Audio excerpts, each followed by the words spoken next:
mission, STS-27, which was the first time I flew the Space Shuttle Atlantis. And this was a classified mission. It was a Department of Defense flight. And it had originally been scheduled to be the first launch out of Vandenberg Air Force Base in California. And in the wake of the Challenger accident, it was decided that we were not going to launch out of Vandenberg anymore. So I joined the crew that had originally been scheduled to fly that mission. So all through our training, we kept getting closer and closer to launch, obviously.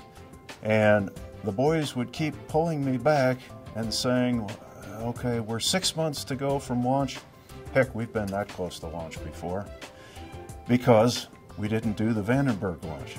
So as we were moving closer in STS-27, we got to 3 months to go, and they said, that's nothing. We've been 3 months from launch before. And so we finally get down to launch day, scheduled for December the 1st of 1988, and we climbed into the Space Shuttle Atlantis. Obviously, this is the closest they had ever been to launch at that point. And we sat there for about 6 hours, and we had high winds up at altitude, such that we were exceeding 100% of the design load of the Space Shuttle. So after we spent 6 hours lying on our backs in the spacesuits waiting to go, we scrubbed.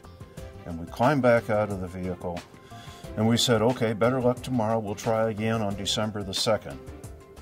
The same story. We climbed back in on December the 2nd, and we still had the high winds up at altitude. And of course, we had a limited launch window. We had a particular length of window that we couldn't go outside of. And we counted almost all the way down through the launch window, sitting there waiting at the 9-minute hold point. They finally said, okay, the load indicators have dropped to just 100%. So you're go for launch. So we start counting down from 9 minutes. At this point, we're pretty excited. Hey, it looks like we're going to go. And then at about 3 minutes to go, Mission Control Houston comes up. We have just heard that a weather hold will be called because of TAL sites. Sorry guys, we're going to have to call a hold. Our weather at the across the ocean landing site in Spain has gone below our limits, and we aren't go for launch right now. The launch controller at Kennedy says, okay, we'll hold at 31 seconds, so you can probably see this coming. So we count down to 31 seconds, and the clock stops at 31 seconds. T-minus 31 seconds, and holding. And the funny moment that I like to tell is I looked over at my co-pilot, Guy Gardner, sitting there, and I said, I bet you haven't been this close to launch before. And I knew we weren't going to go.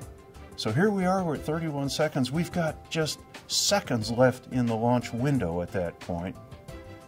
And then a miracle happened.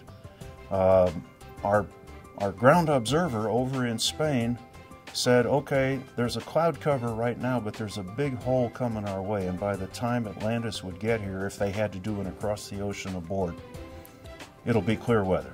So based on that, Mission Control Houston comes back up after maybe 60 seconds of us holding at 31 seconds and said, okay, we've got to go to launch, we can proceed. We have a go for auto sequence start. And at Cape Canaveral, the launch director said, okay, the clock will resume on my count. 3, 2, 1, mark, counting. And I'm going, counting?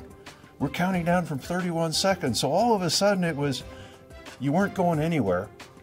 And it was 5, 4, 3, 2, 1, bang, and off we went. Ignition and liftoff. Atlantis begins another space voyage as it clears the tower.